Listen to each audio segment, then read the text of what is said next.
On Project WA, how school children are keeping an ancient local language alive. The fashion trend that may cost you your job. And the US sport that is now a big hit in WA. Hello and welcome to the second edition of Project WA. These are the stories made by third-year broadcasting students at Edith Cowan University. Broome has been home to Aboriginal communities for thousands of years. The traditional Yarra language was on the brink of dying, but that's changed thanks to young school children. Rangi Harini reports.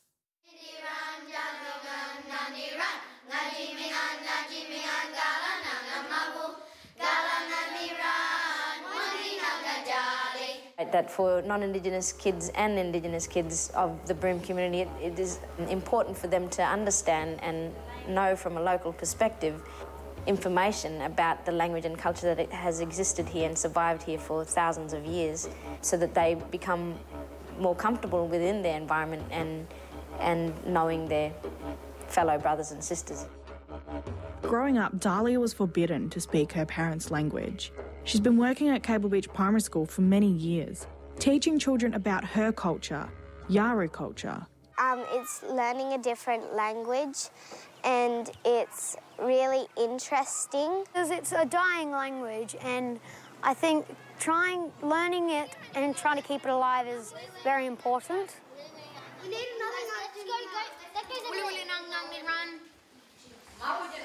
I've seen the benefits and the pride that they get when they realise that they do respect culture, or they do know something about their own culture. And you know, we have many different language groups that exist in Broome, so it's not all the Indigenous students are Yarra. I very much enjoy it because it's very fun. We get to do a lot of fun things as well as learning. We don't just do some fun stuff, we also do some learning.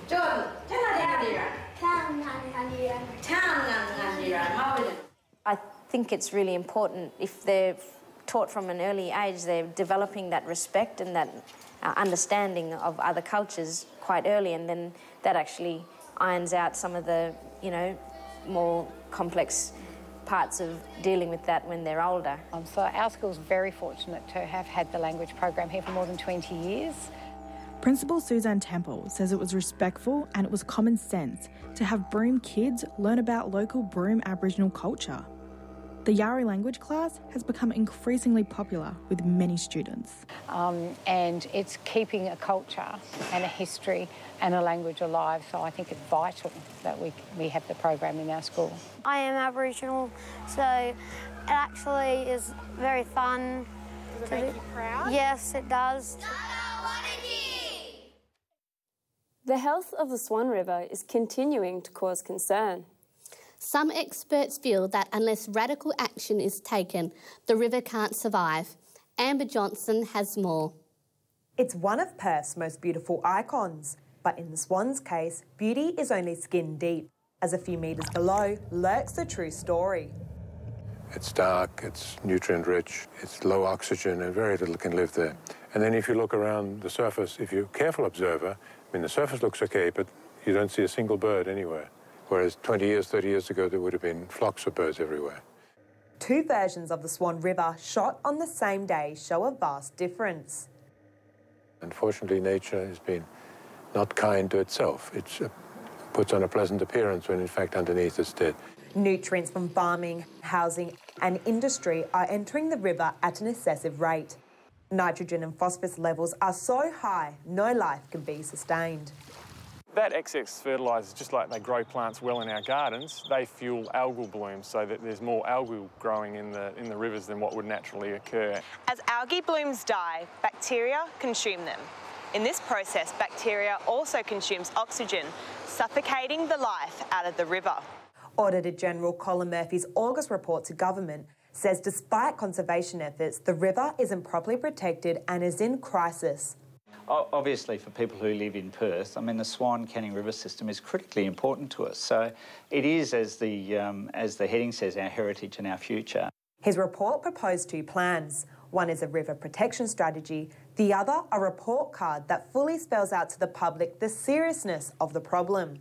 The lack of that scorecard has led a lot of people to believe that everything must be okay. The government has built oxygenation plants to breathe new life into the river, but even that has experts disagreeing. Those oxygenation plants can provide an immediate relief to low oxygen levels. That's very similar to when you go to hospital, you're nearly dead, and the doctor puts an oxygen mask over your face to keep you going for a little longer. It's an expensive strategy, which is really kind of a waste of money. While the Swan River Trust hopes re-education and a switch to river-friendly products will cure the Swan, Professor Imberger has a radical plan of his own: a barrage at Fremantle and revegetation along the coastal strip. The barrage would guard against sea level rise, and secondly, it would fix the low oxygen problem.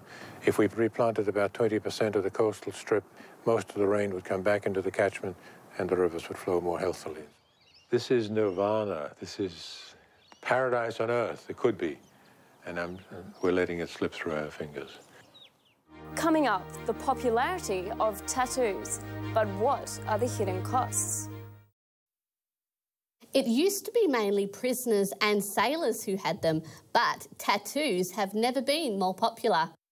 But did you know that having a tattoo may cost you your job? Kate Lamb reports. The most meaningful tattoo for me, believe it or not, is the ones on my feet. Every tattoo that I have has some sort of a meaning. Ben and Alison. Ben has 13 tattoos, Alison 11. Both have gone to extra lengths to show their love for their family is more than skin deep. One between my shoulder blades on my back, which is a big meaning. It's for both my grandparents. I've got a lot of family and stuff like that on my feet, a lot of friends that some of them have passed away. Throughout the 1950s and 60s, tattoos were reserved for sailors, social outcasts and criminals. But times have changed, and these days tattoos are a common trend throughout society. Because it is seen so much now in celebrities and, sports athletes, it's just people are getting more exposed tattoos. While people have different opinions about tattoos, the industry brings in over $100 million every year for the Australian economy. But is having some body art something that could cost you a job? Tried to get a job with the airlines, for example, and I understand there's a certain degree of professionalism and a look that they're going for, but I don't see how this is sort of, going to outdo the look. So I'm studying a business law degree. I don't want someone not harming me based on the fact that I do have tattoos, even though I don't see it harming anyone, but they may see it as unprofessional or inappropriate. It's not illegal for workplaces to ban tattoos, providing they're not unreasonable or discriminatory. I've had clients or people offer me jobs based on my tattoos because it appeals to an urban streetwear kind of look. Even companies like Maya and David Jones are having models with tattoos, so it just depends on who's hiring. Even when I started at the tattoo shop, you wouldn't tattoo people's hands or necks or faces. One, because of their job aspects and things like that, but two, they should kind of earn it a bit more. You should know what it feels like to be looked at and judged for having a tattoo. Whether they get judged or not, it's clear that people aren't stopping at just one. So many people go, oh, this will be my only one. Like my whole career, they've said that. And we've always said, no, it won't. No, we'll see you in about 3 to 6 months. It's set to become the biggest health concern in Australia, costing us lives and millions of dollars in treatment. As Catherine Powell explains, health experts are being challenged to stay ahead of the diabetes epidemic. Within the next 5 years, it will be the leading burden of disease for this country. We're seeing, projected numbers of diabetics in Australia up to 3 million by 2025. Well, that first stroke was very serious. I just blacked out for about 3 or 4 months. That was very serious. I lost my speech. I couldn't walk, couldn't talk. Type 2 diabetes is a serious disease. It's caused by a resistance to insulin, which regulates the sugar levels in your body. As John Rando knows, not taking it seriously can lead to severe consequences. I was in intensive care for a long time, but it was a wake-up call because it meant that I had to you've got to reevaluate the way you live life. The disease not only affects the individual, it places a massive burden on our health system. Almost $15 billion of our health budget is spent treating type 2 diabetes each year. 4 in 10 hospital beds at any one time could be occupied by a person with diabetes dealing with some of the complications that they're experiencing. Staying healthy seems quite simple. To reduce your risk of diabetes by up to 60%, you really just need to live a healthy lifestyle. As much as we would like to promote healthy eating and exercise, what is happening is that it's not really taken on board. So everyone just really does want that quick fix, which is a drug or therapeutics. As a result, doctors and researchers are going to extreme lengths to try and treat this growing health crisis, including injections of a substance called Byetta, and even injections into the eye to prevent blindness. A course of injections often causes the blood vessels that are damaged by the diabetes to stop leaking, and the fluid gets resorbed and vision recovers. But it's not just these eye injections. There's the saliva of a particular South American lizard, coffee beans, sunlight, and even particular proteins. Any one of these things could be an effective treatment for type 2 diabetes and, most importantly, save lives. One of them is a protein known as tumour necrosis factor superfamily 14, or we like to call it TNF-SF14. Now, this one I would say is really quite exciting because it is a protein that's increased in obese and type 2 diabetic individuals. That protein can be used as another form of treatment. There isn't a cure yet, but continued research into this deadly disease is giving people like John Rando a second chance at life. I sort of refer to that as a stroke of luck because it didn't bowl me over at the time. Next up, don't lose your thread. Project WA has a silky touch. Welcome back to Project WA, made by ECU broadcasting students and members of the WA Screen Academy. Silk is recognised as being beautiful, decadent and exotic. But did you know Australia's only commercial silk farm is in Margaret River? Stephanie Kelly's been behind the scenes. Ever wonder how silk's made? Well, here it is in a nutshell. We grow the mulberry trees, use the leaf of the tree to feed our silkworms, and the silkworms produce an Australian silk cocoon. Each silkworm only makes one cocoon in its life cycle. That life cycle's 50 to 60 days, and it actually spins the silk cocoon while it's changing from the caterpillar phase of its life to the moth. Silk Road's only been going for 2.5 years, and it's unique to the Margaret River tourism landscape. We don't know anything about wine or olives, and we wanted something that people would want to see and be interested in the process. To trick them into transforming all year round, the worms are kept in humidity-controlled cabinets. Amanda cleans and feeds over 50 trays of silkworms every morning. So I'm just laying the leaf over those silkworms, and within minutes they will come up through the underneath of the leaf. Novel strategies like these are needed to counteract the difficulties of running a business in regional areas. Just not having the population base that you would have in a city and still paying the expenses that you would have in a city location. So Silk Road's now working with existing silk businesses in the area, stocking their products as well. This keeps shelves full, attracts customers and provides local artists and designers with a place to sell their work. This win-win collaboration is a perfect example of regional businesses working together to succeed. As a small business person, also needing to produce and, design and manufacture, and frees up me in the creative side to actually produce more work now that the retailing side is kind of taken care of in that way. It takes between 3,000 and 5,000 cocoons just to make one simple shirt. So while building up its resources, the company's also set up a special partnership overseas. We send our cocoons away to Cambodia, and we've set up relationships over there with groups of disadvantaged people, including poor farmers and disabled groups, and they use our cocoons to hand make our silk products, which we then sell in our retail showroom. Right now, Silk Road's only producing around 50,000 cocoons a year, about 10 shirts worth. So their products are a mix of Australian and Cambodian silk. But the company has big plans. We're actually working towards 1 million cocoons a year, and hopefully that will take us just 5 years to get there. And at that point, we'll be able to put 100% Australian silk into our products. It's a sport where you can't stand still, requires quick reflexes and a strong arm. If you're thinking dodgeball, then you've done very well. Strangely, it's a growing sport in WA, as Brock Kovic found out. These players believe it's a genuine sport worth playing.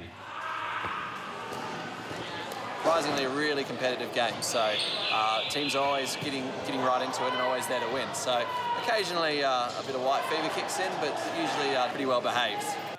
So how is it played? Each team has 5 players. They're outnumbered by balls, as there are 6 on the court. The game starts by rushing to the midline to gather as many balls as you can, hopefully more than your opposition.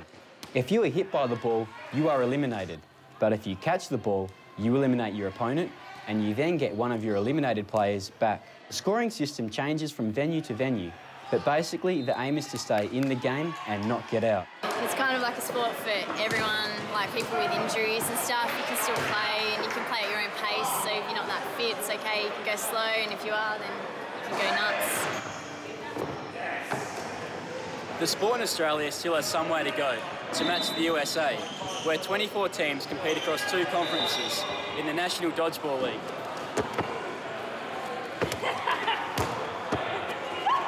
Like in any sport, there's very defensive tactics, so they like to hide in the back part of the nets and really kind of play quite conservatively and not give away the ball too much and frustrate the opposition. But other ones that kind of don't want to think about it too much and just use their brute strength, throw as many balls as they can and try and tag as many people as out. But of course, if you run up and you're playing more of an aggressive game, you're more vulnerable to attack from the other side. So it's interesting to see how teams go about it. It's there's some teams that take it very seriously. I even found a clipboard in here a few months ago where people had actually drawn out their tactics. This is something new for me, so it's great. Yeah.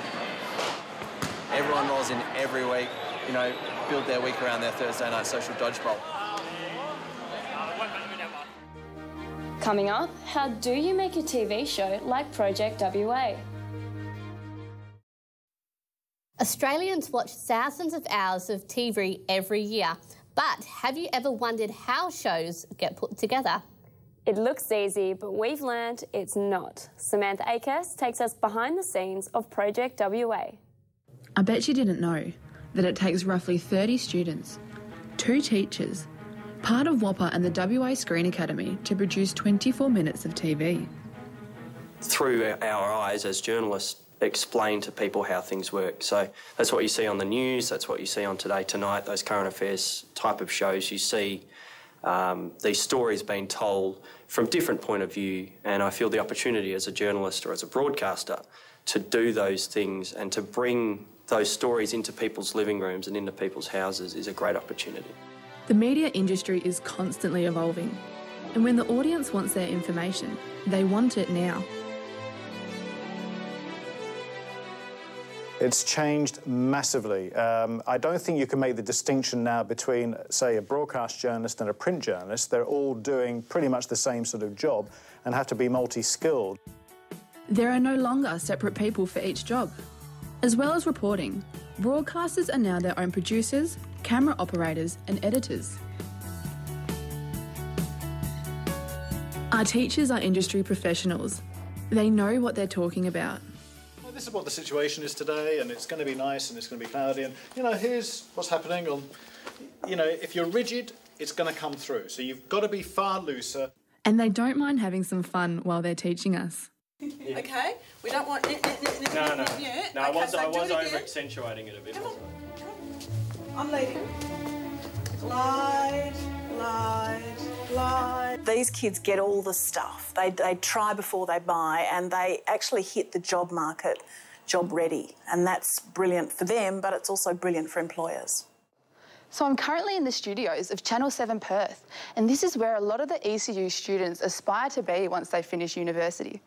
But you've got to go and find the stories. So we film Project WA right across the state.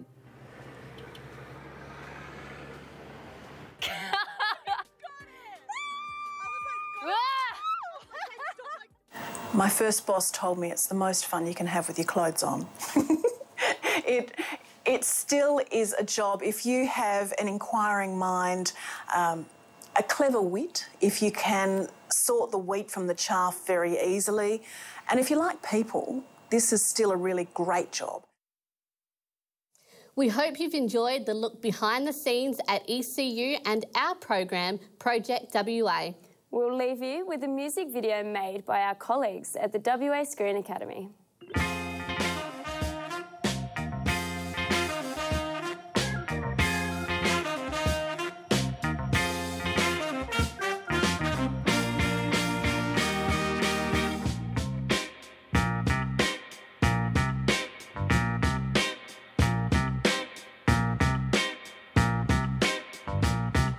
A guy who says, oh, Dad, I got trouble. You heard this before. Crying to me like I've never been alone, or hurt to the core.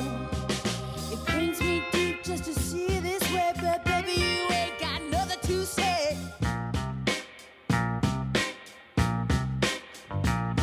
Now don't be shocked, don't you be mistaken. No, nothing like they're trolling you in and teasing you out, cold every time. You see it in white, then you see it in black. All the things she wants ain't nothing you like. She just don't love you, ain't nothing you can do. She just don't